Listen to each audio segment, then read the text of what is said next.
టీడీపీకి అండగా నిలిచిన కురుబ సోదరులను ఎప్పటికీ మరవబోనని వారిని గుండెల్లో పెట్టుకుని చూసుకుంటామని రాష్ట్ర ఐటీ ఎలక్ట్రానిక్స్ శాఖ మంత్రి నారా లోకేష్ భరోసా ఇచ్చారు.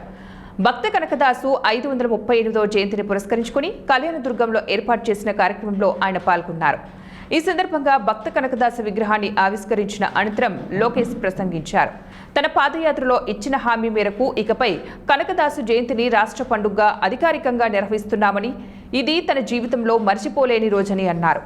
తన యువగలం పాదయాత్రలో కురుబ సోదరుల సమస్యలను దగ్గర నుంచి చూశానని, వారి కోరిక మేరకే కనకదాసు జయంతిని రాష్ట్ర పండుగగా ప్రకటించామని లోకేష్ గుర్తు చేశారు. కురుబల ఆరాధ్య దైవమైన బీరప్ప ఆలయాలను టీటీడీ సహకారంతో నిర్మిస్తామని, పూజారులకు గౌరవ వేతనం అందించేందుకు త్వరలోనే జీవో విడుదల చేస్తామని హామీ ఇచ్చారు. గత ప్రభుత్వ హయాంలో అసంపూర్తిగా నిలిచిపోయిన కురుబ కమ్యూనిటీ భవనాలను రాబోయే 12 నెలల్లో పూర్తి చేస్తామన్నారు. గొర్రెల పెంపకదారుల కోసం షెడ్ల నిర్మాణం, బీమా సౌకర్యం, దానా, మేత భూముల సమస్యలను పరిష్కరించి వారి ఆదాయాన్ని పెంచేందుకు కృషి చేస్తామని స్పష్టం చేశారు. టీడీపీ ఆవిర్భావం నుంచి బీసీలు పార్టీకి వెన్నుదన్నుగా నిలుస్తున్నారని, టీడీపీ అంటేనే బీసీల పార్టీ అని లోకేష్ అన్నారు. ముఖ్యంగా ఉమ్మడి అనంతపురం జిల్లా ప్రజలకు తమ కుటుంబం జీవితాంతం రుణపడి ఉంటుందని పేర్కొన్నారు. ఎన్టీఆర్ను 3 సార్లు, హరికృష్ణను 1 సారి, బాలకృష్ణను 3 సార్లు గెలిపించిన ఘనత ఈ జిల్లాదేనని గుర్తు చేసుకున్నారు. జిల్లాలో పెండింగ్లో ఉన్న భైరవాణి తిప్ప ప్రాజెక్టు కూడా టీడీపీ ప్రభుత్వమే పూర్తి చేస్తోందని హామీ ఇచ్చారు. పరిశ్రమలు తీసుకువచ్చి నిరుద్యోగ యువతకు ఉద్యోగాలు కల్పిస్తామని, జిల్లాలో హార్టికల్చర్కు చేయూతనిచ్చి తలసరి ఆదాయంలో రాష్ట్రంలో 3వ స్థానానికి తీసుకొస్తామని ధీమా వ్యక్తం చేశారు. దశాబ్దాలుగా జిల్లాలో సేవలందిస్తున్న ఆర్టీసీ సంస్థ లైసెన్సు పునరుద్ధరణకు కేంద్రంతో మాట్లాడి సమస్యను పరిష్కరించినట్లు ఆయన తెలిపారు. టీడీపీ హయాంలోనే కురుబ సామాజిక వర్గానికి రాజకీయంగా, ఆర్థికంగా స్వాతంత్ర్యం వచ్చిందని లోకేష్ అన్నారు. కురుబ కార్పొరేషన్ ఏర్పాటు చేసి 300 కోట్లతో సంక్షేమ కార్యక్రమాలు చేపట్టామని తెలిపారు. ఎస్ రామచంద్ర రెడ్డి, బీకే పార్థసారథి, నేటి మంత్రులు సవిత, కర్నూలు ఎంపీ బస్తిపాటి నాగరాజు వంటి ఎందరో కురుబ నేతలను టీడీపీ ప్రోత్సహిస్తోందని వివరించారు. 2019 నుంచి 2024 వరకు రాష్ట్రంలో చీకటి పాలన చూశామని, బీసీలపై దాడులు జరిగాయని విమర్శించారు. అందుకే ప్రజలు కూటమి ప్రభుత్వానికి 94% సీట్లతో చారిత్రక విజయాన్ని అందించారని అన్నారు.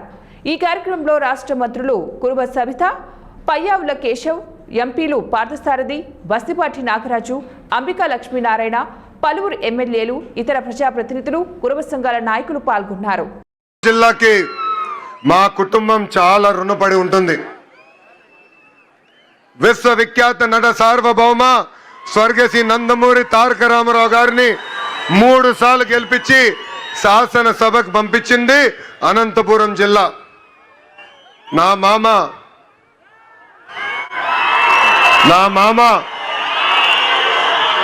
నందమూరి హరికృష్ణ గారిని ఒక్కసారి గెలిపించి శాసనసభకి పంపించిన పుణ్యభూమి అనంతపురం జిల్లా. ఇంకొక మామ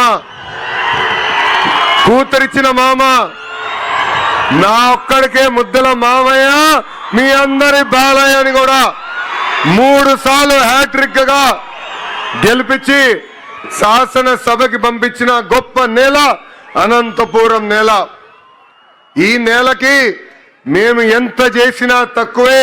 మా జీవితాంతం మీకు రుణపడి ఉంటామని ఈ సభాముఖంగా మీ లోకేష్ మీకు హామీ ఇస్తున్నారు. అనంతపురం అంటేనే తెలుగుదేశం పార్టీ అంటేనే అనంతపురం. మా కురుబ సోదరులు నాడు నేడు ఎప్పుడూ తెలుగుదేశం పార్టీకి అండగా నిలబడ్డారు. అన్న ఎన్టీఆర్ దగ్గర నుంచి బాబు గారి వరకు కురుబ సోదరులంటే గుండెల్లో పెట్టుకుని కాపాడుకుంటారు. అందుకే మీరు చూస్తే కురుబ సోదరులకి కార్పొరేషన్ ఏర్పాటు చేశాం. 300 కోట్ల రూపాయలు మనం నిధులు కేటాయించి అనేక పనులు చేశాం. గతంలో కురుబ సోదరుల కోసం పెద్ద ఎత్తున భవనాలు కూడా మన ప్రభుత్వం కడతాం జరిగింది. ఇంతేకాదు రాజకీయంగా, ఆర్థికంగా మా కురుబ సోదరులకి స్వాతంత్రం వచ్చిందంటే దానికి కారణం తెలుగుదేశం పార్టీ. పెద్దలు చెప్పినట్లు రామచంద్రారెడ్డి గారి దగ్గర నుంచి పార్థసారథి గారు కానివ్వండి, సవితమ్మ గారు కానివ్వండి, ఇప్పుడు బస్సుపతి నాగరాజు గారు కానివ్వండి, మంత్రులుగా, టీటీడీ బోర్డు మెంబర్లుగా, ఎంపీగా, జడ్పీ చైర్పర్సన్ గా, మేయర్లుగా, ఇప్పుడు ఏకంగా ఏఎంసీ చైర్పర్సన్ గా తయారు చేసింది తెలుగుదేశం పార్టీ. 2019 నుంచి 24 వరకు మనం ఒక చీకటి రాష్ట్రం చూసాం, చీకటి రాజ్యం చూసాం. బీసీ సోదరులు బయటకు వచ్చి మాడితే ఆ రోజు మన ఎట్లా కొట్టి తరిమారో మనందరం చూసాం. మన బిడ్డల పైన ఏకంగా పెట్రోల్ పోసి తగలబెట్టి చంపిన రోజులు మనందరం చూసాం. అందుకే మా బీసీ సోదరులు ఒక తిరుగుబాటు వచ్చింది. తెలుగుదేశం, జనసేన, భారతీయ జనతా పార్టీని ఎప్పుడు లేని విధంగా 94% సీట్లలో గెలిపించి మమ్మల్ని మీరు ఆశీర్వదించారు. చేయాల్సిన పనులు అనేక ఉన్నాయి. నాకు ఇప్పుడు కూడా బాగా గుర్తు, పాదయాత్రలో మన సంఘ పెద్దలందరినీ కలిసా, వాళ్ళందరితో నేను చర్చించా. ఆనాడే వాళ్ళకు కోరారు కనకదాస్ గారి జయంతిని రాష్ట్ర పండుగగా శాశ్వతంగా నిర్వహిస్తే బాగుంటుందన్నారు. అది చేసి ఈ రోజు మీ ముందల మీ లోకేష్ నిలబడుతున్నాడు. అంతేకాదు బేరప్ప గారి పేరుతో గుడులు కూడా ఏర్పాటు చేయాలని పెద్దలందరూ కోరారు. నేను టీటీడీతో కూడా మాట్లాడాను. తప్పనిసరిగా గుడులని అవసరం మేరకు కట్టిస్తామని ఈ సభాముఖంగా హామీ ఇస్తున్నాం. పూజారులకి గౌరవ వేతనం కూడా ఇవ్వాలని పెద్దలందరూ నన్ను అడుగుతాం కూడా జరిగింది. ఆ ఫైల్ కూడా సర్క్యులేషన్ ఉంది. తొందరలో కూడా అది అందజేస్తామని ఈ సభాముఖంగా హామీ ఇస్తున్నాం. మా కురుబ సోదరులతో కోసం గతంలో అనేక కమ్యూనిటీ భవనాలు కట్టాం. చివరి దశలో పనులకు వచ్చి గల ప్రభుత్వాలు మారినాయి. ఆ పనులు పూర్తవలేదు. వచ్చే 12 నెలల్లో కురుబ భవనాలన్నీ పూర్తి చేసి మా కురుబ సోదరులకు అందజేసే బాధ్యత మీ లోకేష్ తీసుకుంటాడు.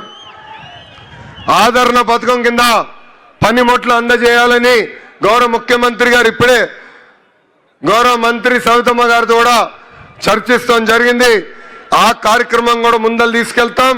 కురుబ సోదరులకి ఇన్సూరెన్స్ కార్యక్రమం కూడా చేస్తే బాగుంటుందని పెద్దలు గతంలో కోరారు. అదేవిధంగా గొర్రెలకి మేత కానివ్వండి, మందులు కానివ్వండి, షెడ్లు కూడా ఏర్పాటు చేస్తే బాగుంటుందని కోరారు. నాకు అన్న సమానమైన నా పవనన్న కూడా పంచాయతీరాజ్ గ్రామీణాభివృద్ధి శాఖ మంత్రిగా ఉన్నారు. ఏకంగా ఆవుల కోసం ప్రత్యేకంగా షెడ్లు కూడా ఆయన ఏర్పాటు చేస్తున్నారు. తప్పనిసరిగా మా కురుబ సోదరులకు అవసరమైన మేరకు షెడ్లు కూడా ఏర్పాటు చేసే విధంగా మా అన్నతో నేను మాట్లాడి చేస్తానని ఈ సభాముఖం మీ అందరికి నేను హామీ ఇస్తున్నా.